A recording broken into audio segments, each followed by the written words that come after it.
ಸಂಸದ ಪ್ರಜ್ವಲ್ ನಿವಾಸದಲ್ಲಿ ಅತ್ಯಾಚಾರದ ಆರೋಪ ಮಾಡಿದ್ದಾರೆ ಸಂತ್ರಸ್ತೆ. ಸಂಸದರ ನಿವಾಸದ ಗೇಟ್ಗೆ ಹೀಗಾಗಿ ಬೀಗ ಜಡಿಯಲಾಗಿದೆ ಪೊಲೀಸರಿಂದ. ಸಾಕ್ಷಿ ನಾಶದ ಆತಂಕ, ಸಂಸದರ ನಿವಾಸದ ಗೇಟಿಗೆ ಬೀಗ ಹಾಕಲಾಗಿದೆ. ಸಂಸದರ ನಿವಾಸದ ರೂಮ್ನಲ್ಲಿ ಅತ್ಯಾಚಾರ ನಡೆಸಲಾಗಿದೆ ಅಂತ ಸಂತ್ರಸ್ತೆ ದೂರಿನಲ್ಲಿ ದಾಖಲು ಮಾಡಿದ್ದಾರೆ. ಹೀಗಾಗಿ ಪ್ರಜ್ವಲ್ ರೇವಣ್ಣ ವಿರುದ್ಧ ಸಂತ್ರಸ್ತೆ ದೂರನ್ನ ನೀಡಿದ್ದಾರೆ. ಹೀಗಾಗಿ ಸಾಕ್ಷಿ ನಾಶ ಆಗಬಾರದು ಅನ್ನುವಂತಹ ಕಾರಣಕ್ಕೆ ಎಂಪಿ ನಿವಾಸಕ್ಕೆ ಬೀಗ ಹಾಕಲಾಗಿದೆ. ಎಸ್ಐಟಿ ತನಿಖೆ ನಡೆಸುವ ಸಾಧ್ಯತೆ ಹಿನ್ನೆಲೆಯಲ್ಲಿ ಬೀಗ ಹಾಕಿದ್ದಾರೆ ಪೊಲೀಸರು. ಹಾಸನದ ಆರ್ಸಿ ರಸ್ತೆಯಲ್ಲಿರುವಂತಹ ಸಂಸದ ಪ್ರಜ್ವಲ್ ನಿವಾಸಕ್ಕೆ ಬೀಗ ಹಾಕಲಾಗಿದೆ. ದೃಶ್ಯಗಳಲ್ಲಿ ನೋಡ್ತಾ ಇದ್ದೀರಾ. ಇದೇ ನಿವಾಸದಲ್ಲಿ ಮೊದಲನೇ ಮಹಡಿಯ ರೂಮ್ನಲ್ಲಿ ನನ್ನ ಮೇಲೆ ಅತ್ಯಾಚಾರ ಆಗಿದೆ ಅಂತ ಸಂತ್ರಸ್ತೆ ದೂರಿನಲ್ಲಿ ದಾಖಲು ಮಾಡಿದ್ದಾರೆ. ಹಾಗಾಗಿ ಈ ಸ್ಥಳದ ಪರಿಶೀಲನೆ ತುಂಬಾ ಮಹತ್ವ ಪಡೆದುಕೊಳ್ಳುತ್ತೆ. ಹಾಗಾಗಿ ಇವತ್ತು ಎಸ್ಐಟಿ ಅಧಿಕಾರಿಗಳು ಇಲ್ಲಿ ಭೇಟಿ ನೀಡಿ ಸ್ಥಳ ಮಹಜರು ಮಾಡೋ ಸಾಧ್ಯತೆ ಇದೆ. ಹಾಗಾಗಿ ಪೊಲೀಸರು ಈಗ ಬೀಗ ಹಾಕಿದ್ದಾರೆ ನಿವಾಸಕ್ಕೆ. ಪ್ರಜ್ವಲ್ ಎಂಪಿ ಗೆಸ್ಟ್ ಹೌಸ್ ನಲ್ಲಿ ಇಂದು ಎಸ್ಐಟಿ ಸ್ಥಳ ಮಹಜರ್. ಪ್ರಜ್ವಲ್ ನಿವಾಸದ ಬೀಗದ ಕೀ ಎಲ್ಲಿದೆ, ಯಾರ ಬಳಿ ಇದೆ? ಕಳೆದೊಂದು ವಾರದಿಂದ ಸಂಸದರ ನಿವಾಸಕ್ಕೆ ಬೀಗ ಹಾಕಲಾಗಿದೆ. ಕಾವಲಿಗೆ ಇದ್ದ ವಾಚ್ಮ್ಯಾನ್ ಕುಟುಂಬವೂ ಸಹ ಕಣ್ಮರೆಯಾಗಿದ್ದಾರೆ. ಈಗಾಗಲೇ ವಿದೇಶಕ್ಕೆ ಪರಾರಿಯಾಗಿದ್ದಾರೆ ಪ್ರಜ್ವಲ್ ರೇವಣ್ಣ. ಎಸ್ಐಟಿ ಸ್ಥಳ ಮಹಜರ್ ಮಾಡಲು ಬೀಗದ ಕೀಗಾಗಿ ಹುಡುಕಾಟ. ಎಸ್ ಬಗ್ಗೆ ಹೆಚ್ಚಿನ ಡೀಟೇಲ್ಸ್ ಕೊಡ್ತಾರೆ ನಮ್ಮ ಪ್ರತಿನಿಧಿ ಕಿರಣ್, ನೇರ ಸಂಪರ್ಕದಲ್ಲಿ ಜಾಯ್ನ್ ಆಗಿದ್ದಾರೆ. ಕಿರಣ್, ಈಗ ಪ್ರಜ್ವಲ್ ಗೆಸ್ಟ್ ಹೌಸ್ ಏನಿತ್ತು, ಎಂಪಿ ಗೆಸ್ಟ್ ಹೌಸ್, ಅದರ ಬೀಗ ಹಾಕೊಂಡು ಪರಾರಿಯಾಗ ಅಲ್ಲಿ ಬೀಗ ಹಾಕಲಾಗಿದೆ. ಆ ಕೀ ಎಲ್ಲಿದೆ ಅಂತ ಗೊತ್ತಿಲ್ಲ. ಮತ್ತೊಂದು ಕಡೆ ಪೊಲೀಸರು ಹೊರಗಡೆ ಗೇಟ್ಗೆ ಬೀಗ ಹಾಕಿದ್ದಾರೆ. ಹಾಗಾಗಿ ಇವತ್ತು ಎಸ್ಐಟಿ ಸ್ಥಳ ಮಹಜರು ಮಾಡುವಂತಹ ಸಾಧ್ಯತೆ ಇದೆಯಾ?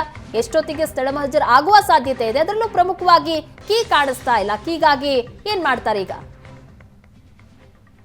ಪ್ರಗತಿ, ಖಂಡಿತವಾಗ್ಲೂ ಕೂಡ ಸಂತ್ರಸ್ತ ಮಹಿಳೆ ಸಿಐಡಿ ಪೊಲೀಸರ ಸೈಬರ್ ಪೊಲೀಸರ ಮುಂದೆ ಸವಿಸ್ತಾರವಾದಂಥ ದೂರನ್ನು ಕೂಡ ಕೊಟ್ಟಿರುವಂಥದ್ದು. ಸಂಸದ ಪ್ರಜ್ವಲ್ ರೇವಣ್ಣ ಅವರು ಅತ್ಯಾಚಾರವನ್ನು ಕೂಡ ಹಾಸನದ ಆರ್ಸಿ ರಸ್ತೆಯಲ್ಲಿರುವಂಥ ಸಂಸದರ ನಿವಾಸದಲ್ಲೇ ನನ್ನ ಮೇಲೆ ಅತ್ಯಾಚಾರ ನಡೆಸಲಾಗಿದೆ ಅನ್ನೋ ದೂರನ್ನು ಕೂಡ ಕೊಟ್ಟಿರುವಂಥದ್ದು. SP ಕಚೇರಿಯ ಪಕ್ಕದಲ್ಲೇ ಇರುವಂಥ ಸಂಸದರ ನಿವಾಸದಲ್ಲಿ ನನ್ನ ಮೇಲೆ ಅತ್ಯಾಚಾರ ನಡೆಸಲಾಗಿದೆ ಅನ್ನೋ ಒಂದು ದೂರನ್ನು ಕೂಡ ಕೊಟ್ಟಿರುವಂಥದ್ದು.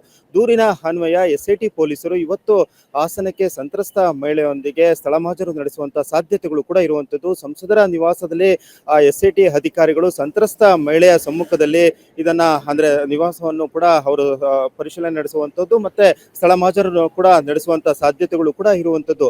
ಇಲ್ಲಿ ಬಹಳ ದೊಡ್ಡದಾದಂತ ಬೆಳವಣಿಗೆ ಏನಂದ್ರೆ ಬೀಗದ ಕೀ ಅಂದ್ರೆ ಮೇಟಿ, ಇಲ್ಲಿ ಸಂಸದರ ನಿವಾಸದಲ್ಲಿ ಕೆಲಸಕ್ಕಿದ್ದಂತ ಮೇಟಿ ಏನಿದ್ದಾರೆ ಅವರು ಕಳೆದ ಒಂದು ವಾರದಿಂದ ರಜೆ ಮೇಲೆ ತೆರಳಿರುವಂತದ್ದು. ಅವರು ಅಂದ್ರೆ ಈ ಕಳೆದ 6 ತಿಂಗಳಿಂದ ಇಬ್ಬರು ಮೇಟಿಗಳು ಇಲ್ಲಿ ಕೆಲಸವನ್ನು ಕೂಡ ನಿರ್ವಹಿಸ್ತಾ ಇದ್ರು. ಆದ್ರೆ ಒಬ್ಬರು ತೆರಳಿದ ಮೇಲೆ ಅಂದ್ರೆ ಕೆಲಸವನ್ನು ಬಿಟ್ಟ ನಂತರದಲ್ಲಿ ಕಳೆದ 1 ತಿಂಗಳ ಹಿಂದೆ ಮತ್ತೊಬ್ಬರು ಕೂಡ ಹೊಸದಾಗಿ ಆ ಕೆಲಸಕ್ಕೆ ಮೇಟಿಯಾಗಿ ಸೇರ್ಪಡೆಗೊಂಡಿದ್ರು. ಅವರು ಕೂಡ ಆ ಕೆಲಸದಿಂದ ತೆರಳಿದ್ದು ಬೀಗದ ಕೀ ಎಲ್ಲಿದೆ ಅನ್ನೋದು ಕೂಡ ಈಗ ಒಂದು ಯಕ್ಷ ಪ್ರಶ್ನೆ ಆಗಿರುವಂತದ್ದು. ಅದರ ಜೊತೆಗೆ ಈಗ ಪೊಲೀಸರು ಸಾಕ್ಷಿ ನಾಶವನ್ನು ಪಡಿಸುವಂತ ಹಿನ್ನೆಲೆಯಲ್ಲಿ ಮುಂಜಾಗ್ರತಾ ಕ್ರಮವಾಗಿ SP ಕಚೇರಿಯ ಪಕ್ಕದಲ್ಲೇ ಇರುವಂತಹ ಸಂಸದರ ನಿವಾಸಕ್ಕೆ ಈಗ ಗೇಟಿಗೆ ಬೀಗವನ್ನು ಕೂಡ ಹಾಕಲಾಗಿರುವಂತದ್ದು.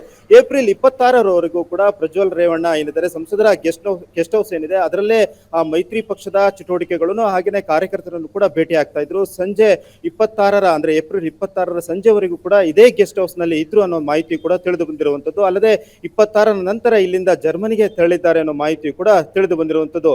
ಹಾಗಾಗಿ 26ರ ನಂತರ ಈ ಸಂಸದರ ನಿವಾಸಕ್ಕೆ JDS ಕಾರ್ಯಕರ್ತರಾಗ್ಲಿ ಅಥವಾ ಸಿಬ್ಬಂದಿಗಳಾಗ್ಲಿ ಯಾರು ಕೂಡ ಬರ್ತಾ ಇಲ್ಲ.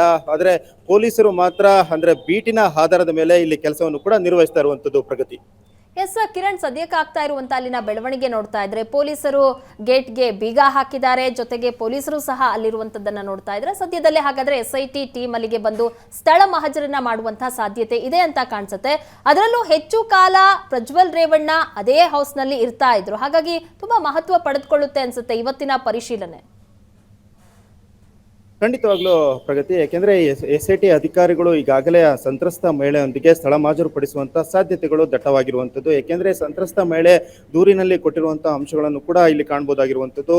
ವಿದ್ಯಾರ್ಥಿನಿಗೆ ಹಾಸ್ಟೆಲ್ನ ಸೀಟನ್ನು ಕೊಡಿಸುವಂತ ಸಲುವಾಗಿ ಸಂಸದರ ನಿವಾಸಕ್ಕೆ ನಾನು RC ನಗರದಲ್ಲಿರುವಂತಹ ಸಂಸದರ ನಿವಾಸಕ್ಕೆ ಬಂದಂತಹ ವೇಳೆಯಲ್ಲಿ ಸಾಕಷ್ಟು ಕಾರ್ಯಕರ್ತರು ಕೂಡ ಸಂಸದರ ನಿವಾಸದಲ್ಲಿ ಇದ್ರು. ಕೆಳ ಹಂತದ ಮಾಡಿ ಏನಿದೆ ಅಲ್ಲಿ ಕಾರ್ಯಕರ್ತರು ಹಾಗೇನೆ ಅವರ ಸಾಕಷ್ಟು JDSನ ಕಾರ್ಯಕರ್ತರು ಕೆಳಗಿನ ಅಧಿಕಾರಿಗಳು ಕೂಡ ಸಂಸದರ ನಿವಾಸದಲ್ಲಿದ್ದರು. ಮೇಲ್ಭಾಗದಲ್ಲಿ ಕೆಲವೊಂದಿಷ್ಟು ಪ್ರಮುಖವಾದಂಥ ಕಾರ್ಯಕರ್ತರು ಇದ್ದರು. ಅವರನ್ನು ಅದರ ಆಪ್ತ ಸಹಾಯಕರು ನನ್ನನ್ನು ಮೇಲ್ಭಾಗಕ್ಕೆ ಕಳಿಸಿದರು. ಆ ವೇಳೆಯಲ್ಲಿ ಎಲ್ಲರನ್ನೂ ಮಾತಾಡಿಸಿ ಕಳಿಸಿದಂಥ ಸಂಸದ ಪ್ರಜ್ವಲ್ ರೇವಣ್ಣ ಅವರು ನನ್ನನ್ನು ಮಾತ್ರ ಕೊನೆಯವರೆಗೂ ಕೂಡ ಇಟ್ಟುಕೊಂಡ್ರು. ತದನಂತರ ಗನ್ನನ್ನು ತೋರಿಸಿ ಸಂಸದರ ನಿವಾಸದ ಮೇಲ್ಭಾಗದಲ್ಲಿರುವಂಥ ರೂಮ್ನಲ್ಲಿ ನನ್ನ ಮೇಲೆ ಅತ್ಯಾಚಾರ ನಡೆಸಲಾಗಿದೆ ಅನ್ನೋ ಒಂದು ದೂರನ್ನು ಕೂಡ ಸಂಸದ ಪ್ರಜ್ವಲ್ ರೇವಣ್ಣ ವಿರುದ್ಧ ಸಂತ್ರಸ್ತ ಮಹಿಳೆ ದೂರನ್ನು ಕೂಡ ಕೊಟ್ಟಿರುವಂಥದ್ದು. ಹಾಗಾಗಿ ಇದು ಮಹತ್ವದಂತ ಒಂದು ಅಂಶವನ್ನು ಕೂಡ ಪಡೆದಿರುವಂಥದ್ದು. ಹಾಗಾಗಿ ಸಂಸದರ ನಿವಾಸಕ್ಕೆ SIT ಅಧಿಕಾರಿಗಳು ಬಂದು ಸ್ಥಳ ಪಾಂಚನನ್ನು ಪಡಿಸುವಂತಹ ಸಾಧ್ಯತೆಗಳು ಕೂಡ ದಟ್ಟವಾಗಿರುವಂಥದ್ದು. ಥ್ಯಾಂಕ್ ಯು ಕಿರಣ್, ನಿಮ್ಮೆಲ್ಲ ಡೀಟೇಲ್ಸ್ಗಾಗಿ.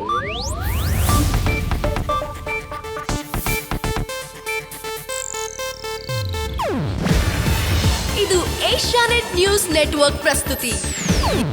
ನೀವು ನೋಡ್ತಿದ್ದೀರಾ ಏಷ್ಯಾನೆಟ್ ಸುವರ್ಣ ನ್ಯೂಸ್.